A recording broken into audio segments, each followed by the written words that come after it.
Hafa day, namaste, and thank you for tuning in today, Guahan and beyond. I'm Clare Calvo, and this is Conscious Living. And today you are in for such a treat. We have someone in the studio who I absolutely love. She is someone who I've had the privilege and the pleasure of working very closely with this past year. Well, work and play, right? This is about Flexitarianism. Exactly. I have the alchemist, kitchen fairy herself, Jenny Coffman. Hey, Thanks for coming in. So most people, I guess, if you're on Instagram, you know her as Funa Cultures. You don't put your name in. No, exactly. Just Funa Cultures. So thanks for coming in, Jen. She's not even opened yet, like her actual storefront, but man, people are just banging your door down, waiting. You're already doing subscriptions for your few. Exactly, for a few that are clients from way back when in the day, right? So can you explain, because there's some viewers and those listening in who don't know Funa Cultures, or can you just give us a little? Sure. Okay, so Funa Cultures is a plant-based food production. I have to say food production. That's nice. Because it's not quite a restaurant, it's not quite a cafe to get coffee kind of a thing. And so it's a food and beverage production, and we focus on highly functional foods. And what is highly functional foods? Foods that not only taste delicious and it's healthy, but the ingredients that we use have a specific benefit or multiple benefits, and so we kind of use that as a carrot for people. Yeah, a very tasty carrot. I feel like when Hippocrates said, "Let food be thy medicine and medicine be thy food," he was thinking of you, Jen. Oh man, you know what? It just like you, Claire. We value this holistic lifestyle, and it's not just food. It's how we think. Mm-hmm. It's the energy body. It's a physical body. It's our mind, right? And so just ever since I was a little kid, I always was connected with Mama Earth, right? Mm-hmm. And I found my solace in the jungle. And I love, growing food with my family because a lot of it was raised in the backyard, and then supplemented with, store-bought items, right? Mm-hmm. And one time my mom discovered, I think, Hamburger Helper, and had 7 kids, and said, that farm work is for the chickens. and so in middle school years or junior high school years, it was like it went from fresh.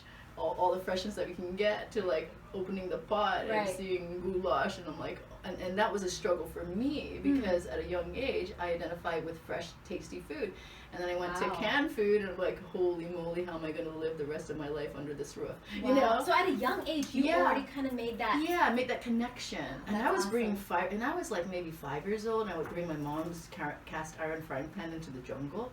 What? Make my own fire. Oh my god. And then I would light the twigs, pretend it was a cigarette, and then I would be cooking in the jungle.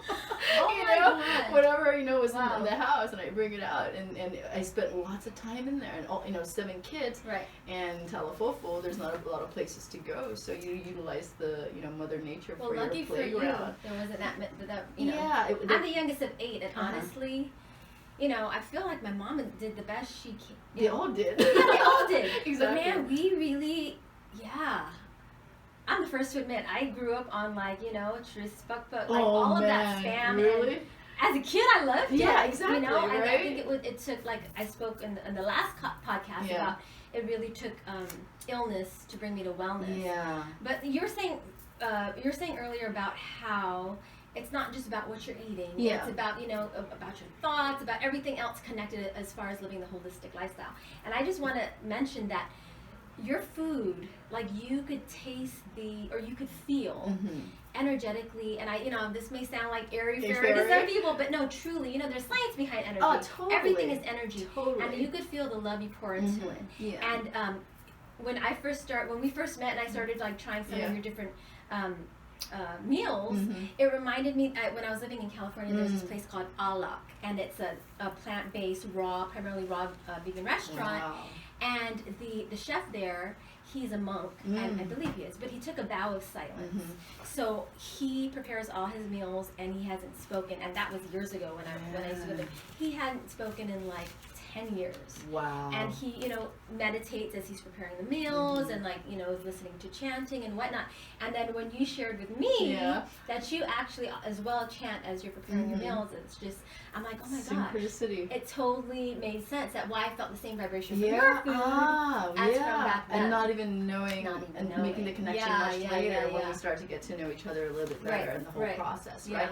And I can totally relate to the chef, the monk. When you go into silence, the energy is not being placed into talking. Right. So all the energy is poured into his creation. And that's phenomenal. So I'll take it as a compliment.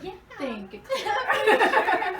Well, today, we're gonna touch a little bit on that, but I wanted to speak specifically about. So Jen and I thought we coined the term, but apparently not. Because on Google, I'm like, oh wait a minute, Flexitarian already exists. So for like a food category. So I looked up. We thought that we coined this term. Because I heard you say it, Flexitarian. Because that's how I kind of live my life, the way that you do in terms of like food, right? And you go with predominantly plant-based.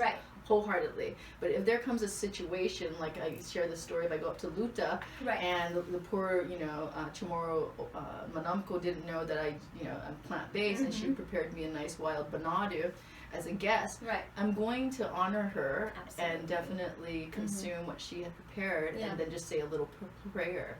You're right. Absolutely. In with the good and out with the bad kind of thing, right? And just let it go. So that's kind of like the Flexitarian kind of model. So apparently that is the Is definition. there a definition? I put it on Google. I'm like, that word's already coined, and it's basically that's what it means. Wow. It means primarily plant-based, but having the flexibility to be predominantly plant-based, but still having that flexibility. And not be rigid, right? Because that's I think a part of the problem for me is that I don't have that rigid kind of muscle. So and I think it comes with that sort of Buddhist kind of mentality where you just create that space and just allow. Right. And like as you mentioned before, kind of standing as witness. Exactly, being a witness to the situation. And so it's all about, just being easy on yourself, lead a healthy lifestyle. But every now and then, just forgive yourself when you do get off that track and get back on. Absolutely.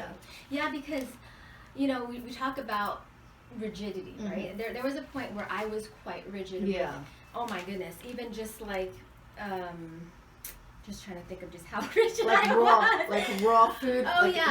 There's a period where I did raw for like a year, right? And it was phenomenal. I was high vibing. I loved it, right? You feel like you're just exactly. It was floating. Exactly. I loved the way my body resonated with plant-based raw foods. But then, I found myself, being at a table and then putting myself in a box, where I can't enjoy that moment and that quality time by sharing what people had to share. And so every now and then, that's when I stepped out of that box and I started to forgive myself in terms of practicing that flexitarian muscle. Right. And so you mentioned the practice of Buddhism. Do you subscribe to? I was bred, born, and raised Catholic. Took all the 10 Commandments and the solid foundation that it provided me with good morals, values, and virtues. But it never resonated wholeheartedly with me. There was that little voice, that still voice within, that kept saying, Jenny, and the mind is so strong in terms of the ego. And you constantly that doubting kind of feeling, the second guessing kind of feeling, right? And so I was that was happening too. And so the prayers and the religion was not helping me there. That's when I discovered Buddhism, like when I was 18 years old, and read extensively about Zen Buddhism and the art of meditation. And that was the one thing where I wanted to reduce the noise in my mind with those constant, incessant thoughts, because we all have them, right? And that's whenever I became a textbook Buddhist and a meditator, where there was I didn't know anything about any kind of class that's available here in Ireland at the time. And this was like maybe 30 years ago. Oh, wow. And so I just did textbook and read the instructions, sat and lit a candle and stared at it until the candle became me. Wow. So I'm staring at the candle and I'm in the fire, and then I am the fire, you know. And that's when I realized the value, the strength of reducing the ego, the thoughts in our mind, because we can't stop it. Just reducing it, because when you reduce it, then that made me feel so much more calmer throughout my day, and more peaceful and more mindful. And then as I strengthened my meditation practice, then I realized that the still voice within, the still small voice within, starts to talk to you, you know, or you feel it, right? You know, and so that's why when we reduce the noise in our head, it allows that veil to get thinner and thinner, so the source can communicate with us in however they do. That's beautiful. Yeah, That's beautiful. And I'm totally, and it's my guiding light. Yeah. Yeah. Meditation and listening to self. Because that is kind of, you know, when people think meditation, I think for the most part, a lot of people think, okay, you gotta sit in lotus position. Exactly. You know, like on top of a hilltop or something. Exactly. But really, like for me, meditation, you know, I'm very active. Yeah, I've got exactly. a lot of yang energy. And so, what really turned me on to, because initially, you know, getting back to the whole rigidity thing, I thought, oh my gosh, what's wrong with me? I have to sit here and like not think. Exactly. And that's not possible. No. Thoughts, you know, to completely remove yourself from all thoughts is not, it's about toning into just one thought. Exactly. And that whether it's being your breath or just being in the present moment. Exactly. And I remember Thich Nhat Hanh, an incredible monk. When I was in LA, I went to one of his talks. Wow. Gosh, and he did a walking meditation. Whoa. And that I totally resonated with. You know, it's not, you know, like let's just stop time. Exactly. I mean, it can be. It can be. There's people who are able to sit for hours, and that's amazing. In a cave for years. Right. But I also remember this book called Urban Monk. Yeah. Or, you know what I'm talking about? I know. Monk? Yeah. And he just was sharing, you know, like everyday Buddhism, like. Yeah. Right? And how, you know, you can just bring it into it's not about removing yourself from the surroundings. It's about bringing that stillness within wherever you are. Exactly. And, you know, if we're sticking, you know, we're talking about flexitarianism. And so, what I was saying is on Google, it's speaking specifically about the diet. So I guess flexitarian is a term used for just the way someone would eat. Yeah. But expanding out to like other ways of just living a flexitarian life. And I think that, you know, meditation adds to the flexitarian life, because you're able to, you know, be as is in that moment. And adaptable. Exactly. And totally. At the end of the day. And it's part of our human nature to, you know, survival of the fittest and resiliency. Right. Is to go with the punches and the flow, and then we can continue as a species, you know, here in our evolution. And so a flexitarian, you know, kind of has that adaptability, right? And that's important. In fact, I'm looking for, so this guy who knows a thing or two, named Charles Darwin. Oh, yeah. Okay. He said, Synchronicity. He said, it's not the strongest of the species that survives, nor the most intelligent. It is the one that is most adaptable to change. Exactly. And that, you know, I mean, we're in an ever-change. Life is about change. That's the only thing that's constant. Right. Change. So having that flexibility and the adaptability will help with something that everyone kind of already, you know, has an idea that stress is a very, it's the culprit to disease, right? So Foundation, that's the other thing is, by just being a little more adaptable and flexible in choices or in life in general, you can also help that, you know, alleviate some stress. Oh, for sure, Claire. I mean, again, you know, where if you're like a tree that's not flexible like a coconut, you know, coconut in the storm swings back and forth, but never breaks, right? And a tree is rigid. Another tree that's probably non-native is rigid and will break, right? And so whenever we're placed in a position where, like, I gave you the example where I was raw for like a year, and I was really stressed, you know, in terms of not or being too rigid and in my diet, right? Yeah. And a lot of diets are like that, right? The keto diet, if you veer away from it, you produce, you know, you burn glucose and you're not making ketones. And so a lot of people, and there's benefits to that, right? But I don't think it's sustainable in the long run. Yeah. What do you think? Well, it's interesting you brought that up because I didn't even realize that you could do a plant-based keto. You're very limited though. I had no idea. So my niece, Rose Cal, was a dietitian with Payless. Yeah. And she shared that over Thanksgiving, of course, you know, as we're all sitting around. I did, by the way, I did really, you know, I don't say I did well because it's not like I craved turkey or any of that anyway. Exactly. But for me, it's always when it comes to dessert. Dessert, oh my gosh. When it comes to sweets, 99.9%. I'm like, that's where I'm super flexible. Yeah, I'm like, exactly. You know what? I'm gonna have that and that.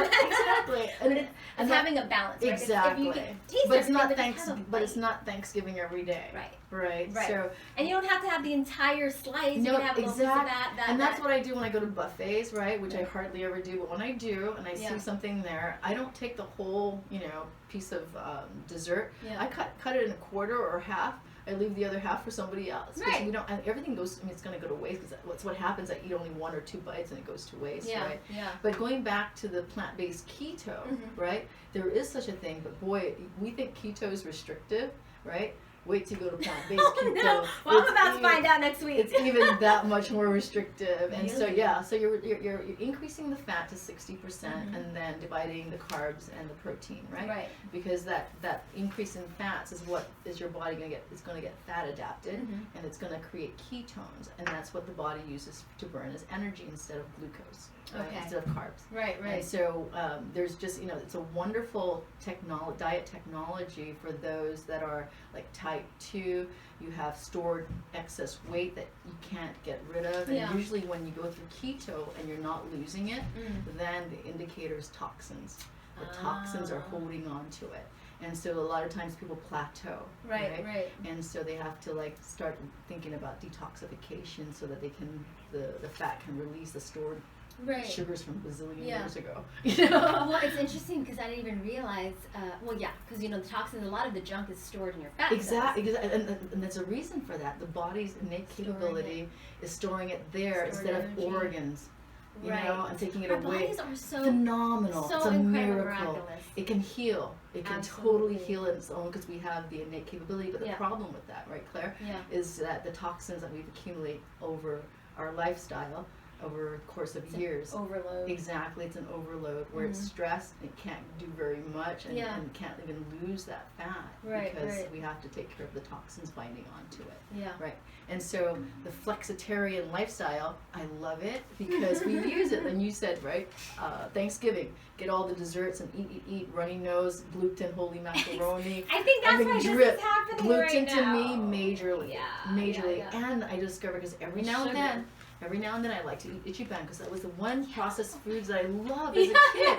I love Ichiban with Tabasco, as simple as that is, right? So I discovered this like maybe a year ago. I started to like, you know, very clean eating, and then every once in a blue moon ate a Ichiban. The next day, flare up inflammation in my shoulder, my right shoulder. Wow. Crazy, right? So you're saying like on your skin or your muscles? My muscles. My muscles, literally like inflammation. And then I start to kind of like over time correlate it with Ichiban. Every time I ate Ichiban, it would make this inflame. And then from the MSG primarily, or from the noodles? Maybe MSG, gluten. It's highly processed. All contributing factor that broke the camel's back. Right. You know? So, and so I started to be aware about this, right? So then I started to like, you know, incorporate fasting components in there as well, and because this is all part of the flexitarian. So you know, we ate this, you know, icky stuff. Let me fast and let's go to control the inflammation before I go to the doctor, right? Because it was that bad. And 2-day fast. Knocked it 3 days, 2-3 days, boom, gone, nothing. You know. And when you say fast, what are you fasting on? Okay, so usually when I do something like that, it just depends on the situation, but specifically for that inflammation, I just do a water fast for 2 to 3 days. And the beauty about this, you know, fasting component, Claire, is that we can utilize it in our flexitarian lifestyle whenever we overindulge, right? And we can do the detoxifying components as well, like a smoothie cleanse or a 21 detox, to incorporate, you know, that component as well in the different modalities that will help, you know, bring us back to homeostasis, right? Because our body's in balance.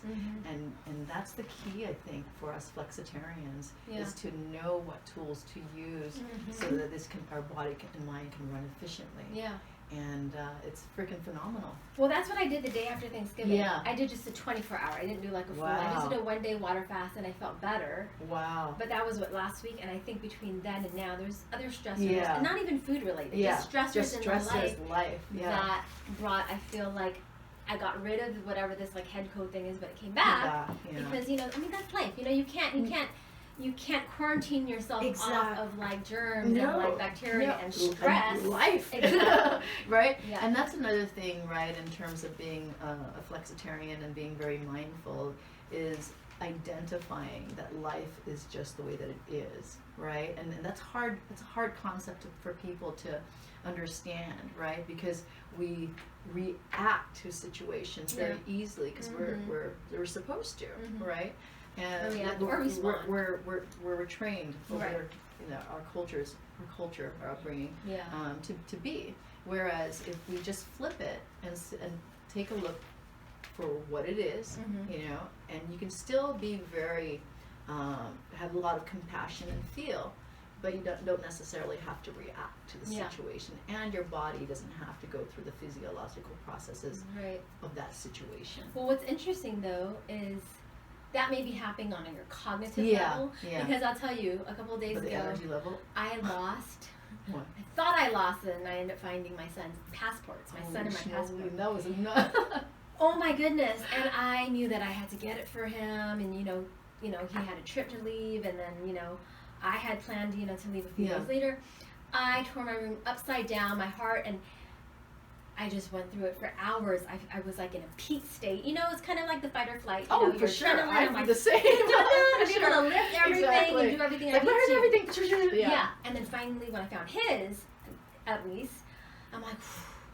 But after all of that, the exhaustion, and I feel like the stress it put on me was incredible. Yeah. How we could really just create that kind of stress and that not be for illness and not be aware of it, because there's a purpose. It's a flight or fight, right? That's natural. That's how we run from T-Rex. Right, exactly. No, but I'm like, okay, can I focus on your breath? Focus on your breath. So I'm breathing, but I'm still, my body's still feeling. Going through it, because you know that it is in the back of your mind, and it still bothered you, and I would have done the same thing. And even my breaths, how they say, your breath is a reflection of your thoughts. Exactly. Right? And so even though I thought I was taking deep, long, diaphragmatic breaths, I was like, shallow breathing, so I just added to it. And so what do you do? Do you just step more back and just gain your composure? I left the room. I had to sat down, took some deep breaths, and then but really, the mind is so powerful that I'm like, okay, it'll show up. Yeah. But really, I'm like, who am I kidding? Surrender it. Surrender.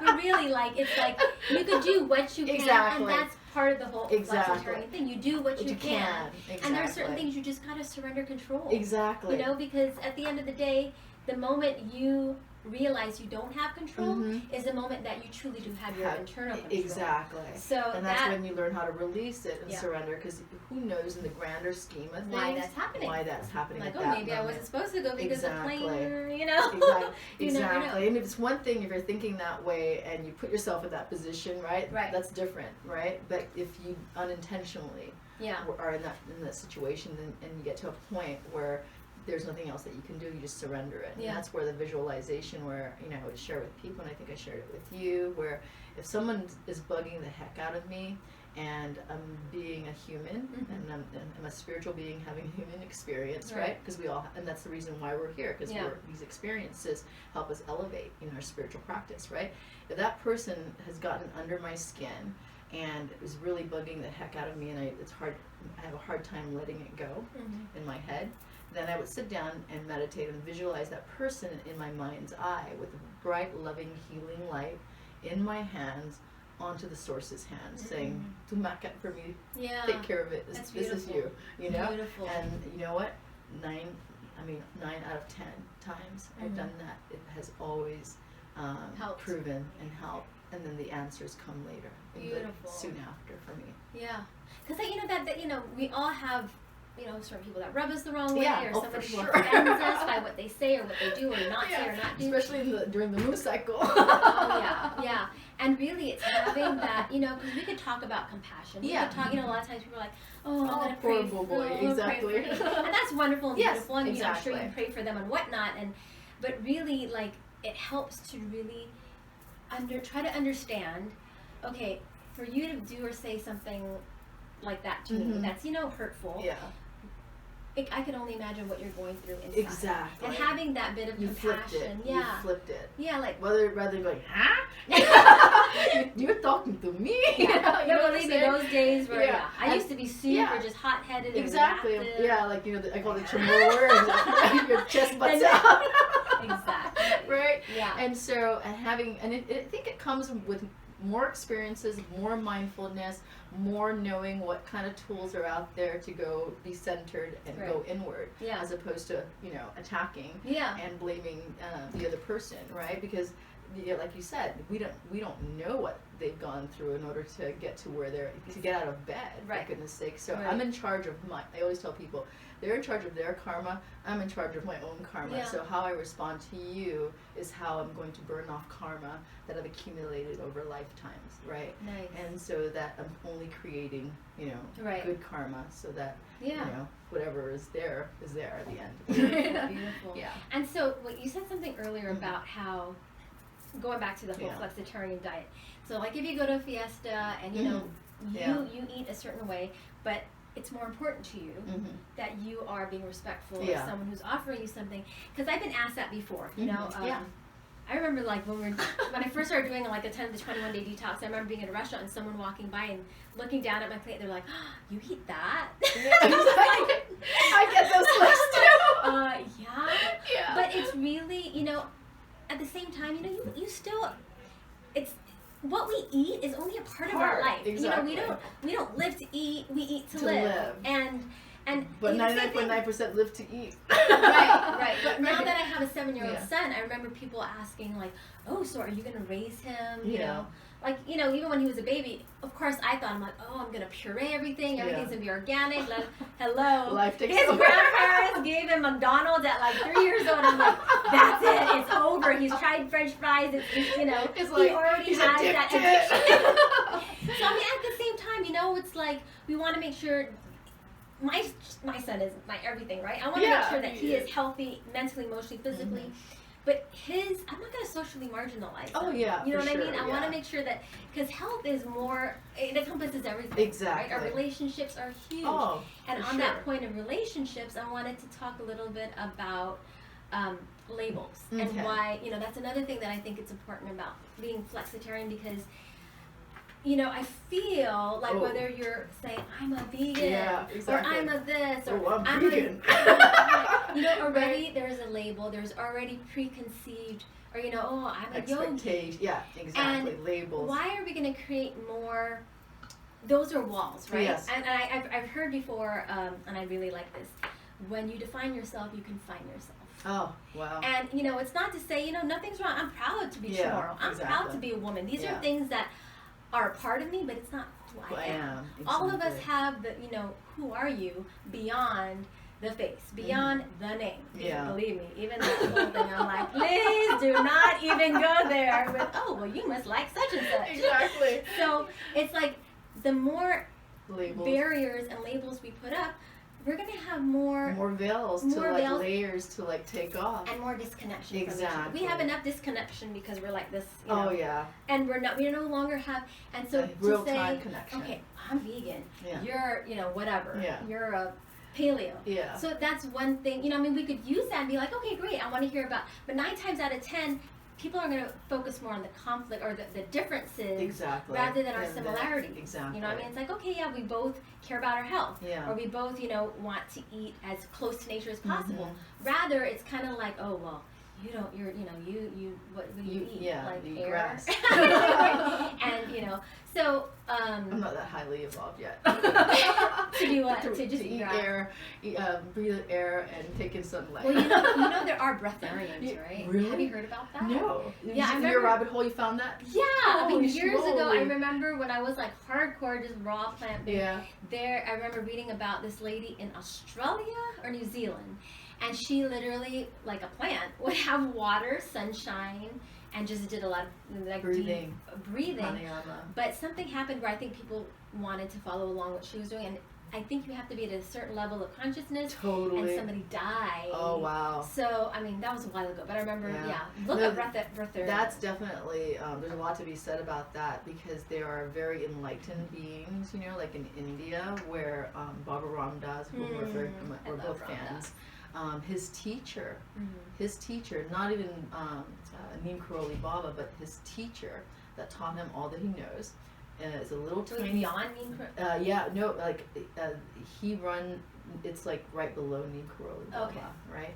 And everybody thought that Neem Karoli Baba taught Baba Ramdas. Yeah. No, it's his teacher, and I forget his teacher. Little tiny Indian guy. He only lives on 2 cups of milk and 2 hours of sleep a day. He runs the whole. What was the name of his temple? The Hanuman temple. Temples all over India. Wow. He 2 designs cups it. of milk And because cows are sacred there. sacred there, so They're we got treated fresh with- milk. Yeah. And so 2 cups of milk and 2 hours of sleep a day. And that guy works and he speaks like 8 to 15 languages. And so going back to the breatharian component, Wow. there are people that Yeah. literally, and gurus that lock themselves in a cave and they don't eat anything for years, and they're meditating. It's incredible. Yeah. So I mean, it reminds us that food is so much more than the actual what we see on the plate. exactly. Yeah. So going back to what you said, where you have to be in that a level of consciousness to be able to just live on air and sunlight, or that minimum amount of dairy and Right. sleep, because they are enlightened beings that they're able to do that, and I'm not there yet. So You're pretty damn close, Jen. I'll prove it. So I meditate. But I wanted to just share something, because we're talking about the importance of just being adaptable, flexitarian. Jaime Annisman, who's a professor of neuroscience at Carleton University, spent 40 years studying stress, and he published Stress in Your Health. He said it depends how you deal with the stress, right? Because obviously there's different, stress is actually important. There's certain types of inflammation that are important. It's our body's response, right, to infection. Exactly. Like I said, we had to run away from the T-Rex, so we had to have the stress response to Right. fight or fight. Right. But he was saying different approaches may be good in different situations. So with different forms of stress or different stages of stress, so you need to be flexible, not hanging on to your favorite approach, but adapt as necessary. Exactly. That's the secret to our evolution, is to be adaptable. Resiliency that comes to mind as well. Wow. So I just wanted to, speaking about your lifestyle, so I know you said what helps you stay centered and adaptable is your meditation practice. Meditation practice. And do you have any non-negotiables? I mean, you're flexible for the most part. Do you have any? Oh yeah. Okay. So I will not eat meat, like beef. Beef and chicken. So you'll have. I'll have deer. Yeah, So deer. you'll have deer. I'll have deer. Some fish, if it's offered to me. I would never go out and buy. This is when I go to a person's house and this is what they have on the table, right? Yeah. But I don't go out and buy these things, right? Because I'm plant-based. But I work. Your husband. Yeah, my husband. My husband eats chicken. My husband eats fish. He doesn't eat meat, and he does eat banado. And so I told him that I don't cook chicken because chicken smells to me, right? Yeah. And so I told him if he wants to eat chicken, then we go eat it out. And so that's what he does. So that's the option. So just knowing that you're not part of the process. Yes, and so I just came to a point, because I used to cook it. I just came to a point in my life, for him, and I came to a point in my life where I didn't feel like there's a need for this anymore in the house, and so I decided that I'm not cooking chicken anymore. and he can go out and eat chicken. And he's totally fine with that. Yeah. And so, but he gets. That's beautiful. You guys make it work. Yeah. And that's part of being flexitarian. Exactly. It's like you live your life the way you do. He does the way he does. And it still works. Exactly. And no judgment. And exactly, no judgment. Like, you know, I'm not. You have to do you to make you happy. I'm in your life, but I'm only an accent. You know, like I can only enhance your life, and you can only enhance my life because I come from my source of happiness. Yeah. You cannot make me happy, right? I can make myself happy, but you can add to it. Right. And so or you can take away from it. Exactly. Or you can take it, but I'm only looking for addition, like. And so if it's not that, then you know we're flexitarian. We're going next. Right. Yeah. So yeah, that's that. And non-negotiables: meat. When at fiestas, you know, I definitely don't consume the meat. I'll consume like the hagansuni and all the other vegetables, and because that's a buffet style, and so that's not like the pressure of having the one uncle next to me holding it right here for you. Let me grow made to the Albany of the coconut crab. I'm like, okay, say no thank you. Eat it, right? Well, it's interesting you brought that up. How are we doing on time? Are we okay? Good. Okay. I was thinking the other day about, I know on the news, something came out about, I mean, we already know about, you know, different toxicity, you know, that's left on our island or on the soil and the water, drums that they have found, you know, and Coco's Island, you know, you heard about down south. I mean, you're at the and there's PCB. Does anybody know the stats and how many people died down in Melissa of cancer? Because I know about 4 people already.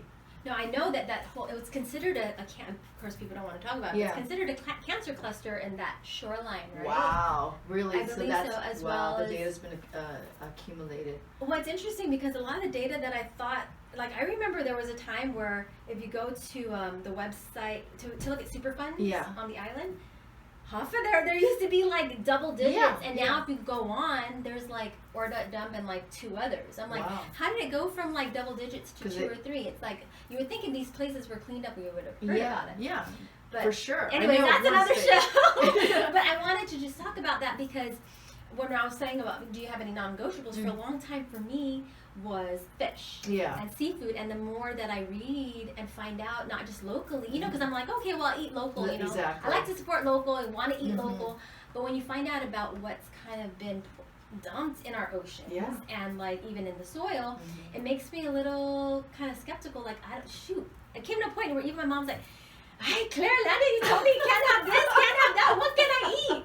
But really, seriously, like hearing these things is frightening. It's very concerning for our community. Yeah. And then of course I love salmon. But I found out that the salmon here, none of it is the wild Alaskan. And if it's not, then it's farm raised. And if you know about farm raised, that is non-negotiable for me. And it used to be my #1 protein source. I used to be like, if I'm gonna have any animal protein, it'll be fish. Sashimi, sushi, and now, you know, and of course, you know, I'd see the fish and be like, thank you for your life. But now, knowing everything that it's kind of absorbed and been exposed to, you know, so someone asked me recently, speaking of non-negotiables, they're like, so they asked me what kind of diet I follow. And I said, you know, I don't like to pigeonhole in anything, you know, and that's when I talked about flexitarianism. But I told her, knock on wood, if I found out I ever had any kind of terminal illness, I would definitely go completely 100% plant-based, raw. Raw. You know, because when I used to go to Optimum Health Institute, that's all you did. You just like, you know, vegetable, not even fruit, vegetable fast, juice fast, wheatgrass and water, and like colon hydrotherapy, right? But she's like, so if you knew that that's the diet you would take if something was wrong, why wouldn't you just do it now? And I'm like, yeah, that makes sense because I still want to have like a social, but you know, also it's about being flexible, right? Exactly. So having that, knowing that you always have that tool, you know, so long as you have that knowledge and the tool of what to apply. Apply. Like for instance, like fasting I really love fasting, and it's an ancient practice. It's an ancient practice that I did for spiritual reasons, and I would, you know, one thing that fasting does for you is that you really go inward, and you can hear your heartbeat, you can hear your breathing, you know, because that's the energy that you have left after 5 days, right? Which is phenomenal because it lessens the noise, right? And so one of the things that it helped me do is go inward and really listen to myself, the source, the small still voice within. And also the physiological component that came with it. And one of the things that I've noticed is that, after like the second day, I get this like surge of energy where I can't sleep at night. Yeah. And I'm fine with that, right? Yep. And the next day I'm not tired, right? And then also the energy levels, the weight, the energy level, and the wakefulness level, right? Yeah. It was phenomenal, and everything was just like on point, boom, Right, boom, right. clarity, for sure. Yeah. And nowadays, with a lot of wonderful data coming out in regards to fasting, you can know what you physiologically go through up to 5 days. Up to 12 hours, the first thing your body switches on is growth hormones. Wow. Kids get a lot of growth hormones. Up at 30 years old, our production gets reduced. Half. Right. So By half. I did not exactly. realize it was that. But 12 hours of fasting increases it by 1,300%. Wow. Okay, that's what I need to do. Okay, that's 12 hours, right? Then you take it up to like 15 hours. 15 hours, then ketones start to get produced, right?